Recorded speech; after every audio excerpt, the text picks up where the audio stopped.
आप सभी को अपना चैनल सौरभ सिविल सर्विसेज में स्वागत है। आज हम लोग फिर से एक न्यू टॉपिक लेकर आए हैं, पृथ्वी। तो आज हम लोग इस पृथ्वी टॉपिक पे बातचीत करेंगे। तो टॉपिक स्टार्ट करने से पहले आप सभी को बता दें कि सौरभ सिविल सर्विसेज क्लासेज को आप सभी लोग सब्सक्राइब करें, लाइक करें और शेयर करें और इस चैनल का फ़ायदा उठाएं। तो आज हम लोग बातचीत जो करेंगे वह टॉपिक है हम लोग का आज की टॉपिक पृथ्वी टॉपिक को हम शुरू कर रहे हैं। तो सभी लोग अच्छे से इस टॉपिक को सुनेंगे और अपने सामने में पेन कॉपी भी ज़रूर रखेंगे, ताकि इस पॉइंट जो आप लोग को बताया जाएगा उस वन लाइनर पॉइंट्स को आप नोट भी कर लेंगे, ताकि टू द पॉइंट आपके एग्ज़ाम के अकॉर्डिंग बहुत ही बढ़िया रहेगा। तो चलिए हम लोग शुरू कर रहे हैं टॉपिक को समझने की कोशिश करेंगे सभी लोग। टॉपिक है हम लोग का आज का पृथ्वी के बारे में, यानी अर्थ के बारे में आज हम लोग जानेंगे। यहाँ पे आप ध्यान दीजिएगा, सूर्य पृथ्वी जो है सूर्य से दूरी के क्रम में, पृथ्वी जो है हमारे सूर्य के दूरी के क्रम में तीसरा ग्रह है। सूर्य से ये जो आपके बने हुए हैं सूर्य भगवान जी, यानी सूर्य के दूरी के क्रम में, सूर्य से दूरी के क्रम में जो पृथ्वी जो है यह दूरी के क्रम में तीसरा ग्रह है। कैमा ग्रह है? तो तीसरा ग्रह है। इस पॉइंट को आप नोट कर लीजिए। सूर्य से दूरी के क्रम में तीसरा ग्रह है हमारा पृथ्वी। तो हमारे पृथ्वी आपसे क्वेश्चन जब पूछा जाएगा कि सूर्य से दूरी के क्रम में कैमा ग्रह है यह, तो यह तीसरा ग्रह है। तथा सभी ग्रहों के, अगर उसके बाद सभी ग्रहों के दृष्टि से, सभी ग्रह के दृष्टि से जो ग्रह की संख्या जो है हमारे 8, उसमें सभी ग्रह के दृष्टि से यह पाँचवा सबसे बड़ा ग्रह है। कैमा सबसे बड़ा ग्रह है? तो पाँचवा जो है, पाँचवा सबसे बड़ा ग्रह है। कैमा बड़ा ग्रह है? तो पाँचवा सबसे बड़ा ग्रह है। तो इस पॉइंट को सभी लोग नोट करते चलेंगे। तो सूर्य से पृथ्वी की दूरी, सूर्य से पृथ्वी की दूरी क्रम के अनुसार इसका तीसरा ग्रह है। ठीक, चलिए अब हम लोग नेक्स्ट पॉइंट को समझते हैं, समझने की कोशिश करेंगे सभी लोग और नोट भी करते चलेंगे, ठीक है, ताकि आपको फ़ायदा रहेगा। ध्यान दीजिएगा, यह पृथ्वी जो है हमारे पृथ्वी शुक्र और मंगल ग्रह के मध्य में स्थित, यानी बीच में है। शुक्र आपके हो गए, शुक्र और मंगल ग्रह के बीच में स्थित है हमारा पृथ्वी जो है किस ग्रह के बीच में स्थित है? तो शुक्र और मंगल ग्रह के बीच में स्थित है। इसको हमेशा ध्यान देंगे। सेकेंड क्वेश्चन आपसे अगर पूछा जाए कि पृथ्वी जो है किस ग्रहों के बीच में स्थित है, तो पृथ्वी हमारे शुक्र और मंगल ग्रह के बीच में स्थित है। तो इस तरह से आप पॉइंट भी बना के नोट कर लीजिएगा और यह लेक्चर को आप सुनिएगा, आपको फ़ायदे होंगे। चलिए नेक्स्ट पॉइंट पे हम लोग चलते हैं। पृथ्वी, हम अभी आपको जो 2 पॉइंट बताए कि पृथ्वी सूर्य से दूरी के क्रम में तीसरा ग्रह है और सभी ग्रहों में आकार के दृष्टिकोण से पाँचवा सबसे बड़ा ग्रह है हमारा पृथ्वी। और उसके बाद बताएं कि शुक्र और मंगल ग्रह के बीच में स्थित है हमारे यह पृथ्वी। ठीक, उसके बाद आगे की पॉइंट को देखिए, आगे के पॉइंट को समझने की कोशिश कीजिए। आगे के जो पॉइंट है हम लोग का, वो आगे वाले पॉइंट पे ध्यान दीजिए। यूनानी दार्शनिक जो है हमारे, यूनानी दार्शनिक जिनका नाम सुने होंगे, जिनका नाम है अरस्तु। नाम क्या है? अरस्तु इनका नाम है, इनके बारे में हम लोग नाम सुने हैं। तो यूनानी दार्शनिक अरस्तु ने अपनी पुस्तक, इनका जो पुस्तक है, और पुस्तक का नाम क्या है? तो पुस्तक है ऑन द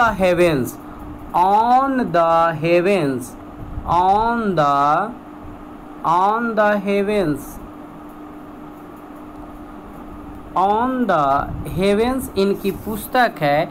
इस पुस्तक के द्वितीय खंड के 24वें अध्याय में स्पष्ट उल्लेख किया गया है कि पृथ्वी जो है एक गोलाकार है। पृथ्वी क्या है? तो पृथ्वी एक गोलाकार है। यह बात किसने बताए थे? तो अरस्तु ने बताया। और अरस्तु ने अपने कौन से बुक में बताए थे? तो ऑन द हेवेंस बुक में उन्होंने यह बताया कि पृथ्वी गोलाकार है। पृथ्वी क्या है? गोलाकार है। और कब बताए थे? तो इनका जो इस बात पे जो सर्च किए थे वह आपका समय काल है 384 से 332 से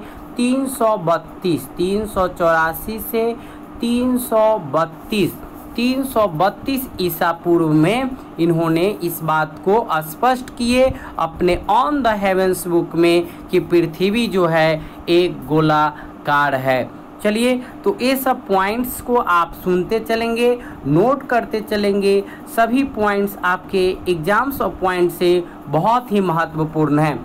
चलिए आगे देखते हैं। अब अगला पॉइंट्स जो हम लोग का आगे ध्यान देते हैं अगले पॉइंट पे। अगला जो हम लोग का पॉइंट है वो पॉइंट आगे आप सुनिए। पृथ्वी जो है हमारा, पृथ्वी जो है 23.5 डिग्री, पृथ्वी जो है 23.5 डिग्री पे झुकी हुई है। पृथ्वी 23.5 डिग्री पर झुकी हुई है अपने अक्ष पर। पृथ्वी जो है अपने अक्ष पर, पृथ्वी अपने अक्ष पर जो है, ध्यान दीजिएगा, समझिएगा, पृथ्वी अपने अक्ष पर एक चक्कर पूरा करने में पृथ्वी को 24 घंटे लगते हैं। कितने घंटे लगते हैं? तो 24 घंटे उनको समय लगते हैं। पृथ्वी को कितने घंटे? 24 घंटे। 24 घंटे उनको टाइम लगता है पृथ्वी को। लगभग एक चक्कर पूरा करने में पृथ्वी को 24 घंटे का समय लगता है। अपने अक्ष के सहारे पृथ्वी का घूर्णन जो है उसे हम भू परिभ्रमण कहलाता है। पृथ्वी जो है अपने अक्ष के सहारे पृथ्वी का जो घूर्णन करता है, पृथ्वी का क्या करता है? घूर्णन करते रहता है, उसे हम भू परिभ्रमण कहते हैं। क्या कहते हैं? भू परिभ्रमण कहते हैं। और भू परिभ्रमण के कारण ही पृथ्वी पर दिन और रात होते हैं। ध्यान दीजिएगा इस बात को। किसके कारण? पृथ्वी पर जो दिन और रात होते हैं, दिन और रात जो होते हैं भू परिभ्रमण के कारण। किसके कारण? भू परिभ्रमण के कारण, भू परिभ्रमण के कारण पृथ्वी पर जो है दिन और रात होता है। दिन और रात होने का क्या रीजन है? तो दिन और रात होने का सबसे बड़ा कारण है कि पृथ्वी अपने अक्ष पर भू परिभ्रमण करते रहते हैं। और भू परिभ्रमण यानी भूमि पर परिभ्रमण करते रहते हैं, जिसके कारण पृथ्वी पर दिन और रात होते हैं। और बता दें आपको कि एक चक्कर, पृथ्वी अपने अक्ष पर एक चक्कर पूरा करने में कितने घंटे का समय लगभग लेते हैं? तो ये आपके 24 घंटे बताया गया। कितना घंटा बताया गया? तो 24 घंटा बताया गया।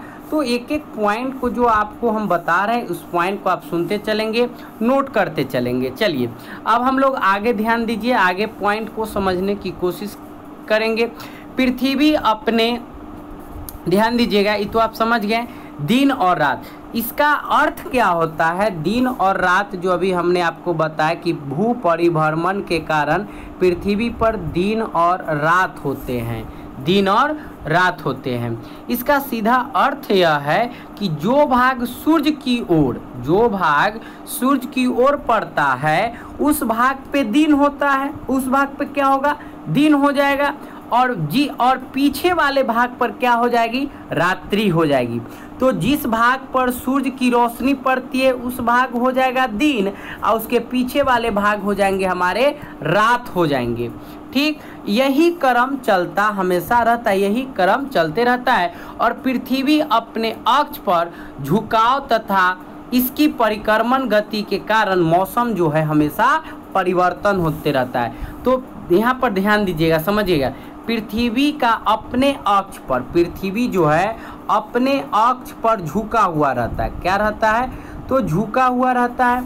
और अपने अक्ष पर झुके होने के कारण इसकी परिक्रमण गति के कारण, इसकी कौन गति के कारण? तो परिक्रमण गति के कारण मौसम में परिवर्तन होता है। क्या होता है कि मौसम में जो है परिवर्तन होते रहता है। क्या होते रहता है? तो मौसम में परिवर्तन होते रहता है। और मौसम परिवर्तन होने का रीज़न क्या है, तो कारण क्या है मौसम परिवर्तन होने का, तो मौसम परिवर्तन होने का कारण कि पृथ्वी अपने अक्ष पर झुका हुआ है। पृथ्वी किसके अक्ष पर झुका हुआ है, तो पृथ्वी अपने अक्ष पे झुका हुआ है, और अक्ष पे झुका होने के कारण ही, अक्ष पे झुकाव होने के कारण ही इस पे मौसम परिवर्तन होता है। क्या होता है, मौसम में परिवर्तन होता है। और मौसम में परिवर्तन का क्या रीजन हमने अभी बताया आपको, कि पृथ्वी अपने अक्ष पर झुके होने के कारण उसमें परिक्रमण होता है, और परिक्रमण गति के कारण मौसम में परिवर्तन होता है।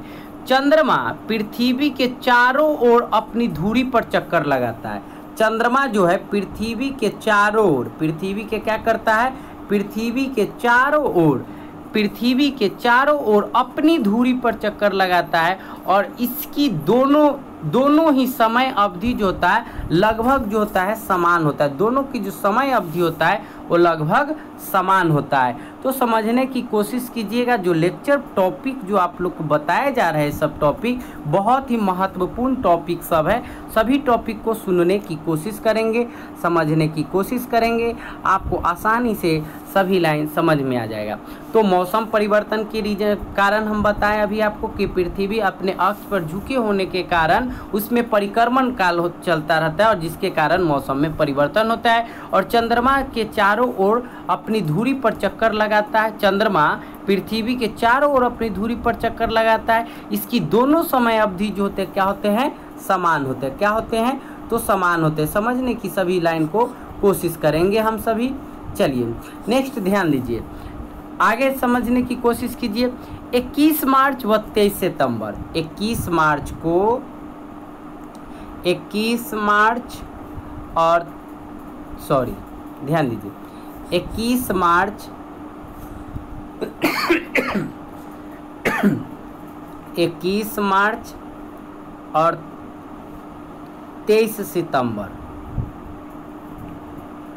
21 मार्च और 23 सितंबर की तिथि को सूर्य 2 बार विषुवत रेखा पर जाता है। 21 मार्च और 23 सितंबर को सूर्य जो है हमारे, ध्यान दीजिएगा, सूर्य 2 बार, सूर्य जो है सूर्य 2 बार विषुवत रेखा पर जाता है। किस पे जाते हैं, तो विषुवत रेखा पे जाते हैं। विषुवत रेखा पर लंबवत चमकता है, और लंबवत चमकने के कारण 21 मार्च से 23 सितंबर तक सूर्य विषुवत रेखा एवं कर्क रेखा के बीच 6 माह के लिए रहता है। कितना माह के लिए रहता है, तो 6 माह के लिए रहता है। कितना माह, 6 माह के लिए यह रहता है। तो इस चीज़ को समझिएगा, ध्यान दीजिएगा, अच्छे से समझने की कोशिश कीजिए। 21 मार्च व 23 सितंबर की तिथियों को 2 बार सूर्य जो है 2 बार विषुवत रेखा, 2 बार विषुवत रेखा पर लंबवत चमकता है। और 21 मार्च से 23 सितंबर तक सूर्य विषुवत रेखा एवं कर्क रेखा के बीच, विषुवत रेखा एवं कर्क रेखा के बीच जो है वो आपके 6 माह तक रहता है। और इस समय उत्तरी गोलार्ध में, तब उस स्थिति में क्या होगा कि उत्तरी गोलार्ध में ग्रीष्म ऋतु, उत्तरी गोलार्ध में ग्रीष्म ऋतु और दक्षिणी गोलार्ध में शीत ऋतु होती है। और उत्तरी गोलार्ध की अपेक्षा दक्षिणी गोलार्ध में सूर्य की किरण अधिक तिरछी पड़ती है। क्या पड़ती है, अधिक तिरछी पड़ती है। इसके विपरीत यानी इसके उल्टा 23 सितंबर से 21 मार्च, 23 सितंबर, अब इसका उल्टा हो जाएगा 23 सितंबर से 21 मार्च, 23 सितंबर से 21 मार्च यानी उल्टा या 6 माह तक सूर्य जो है विषुवत रेखा से मकर रेखा के बीच रहता है। और इस समय दक्षिणी गोलार्ध में ग्रीष्म ऋतु एवं उत्तरी गोलार्ध में शीत ऋतु होती है। उत्तरी गोलार्ध एवं दक्षिणी गोलार्ध में शीत ऋतु होती है। इसका समय सूर्य के किरणों से किरणें दक्षिणी गोलार्ध की अपेक्षा उत्तरी गोलार्ध में तिरछी पड़ती है। सूर्य की किरणों की तिरछेपन के कारण पृथ्वी के चमकने वाले जो गोलार्ध होते हैं, पृथ्वी के जो चमकने वाले गोलार्ध होते हैं, एक गोलार्ध के विपरीत वाले गोलार्ध के ध्रुवीय क्षेत्र 6 माह तक क्या होते हैं, अंधेरे रहते हैं। 6 माह तक वो अंधेरे रहेंगे। उसके बाद आपका फिर 21 जून से 21 जून को सूर्य कर्क रेखा पर लंबवत चमकने लगता है। कौन रेखा पर? कर्क रेखा पर लंबवत चमकने लगता है। इस स्थिति को हम लोग ग्रीष्म अन्यात कहते हैं। और 22 दिसंबर को सूर्य जो है मकर रेखा पर लंबवत चमकता है। इस तिथि को शीत अन्यात कहते हैं।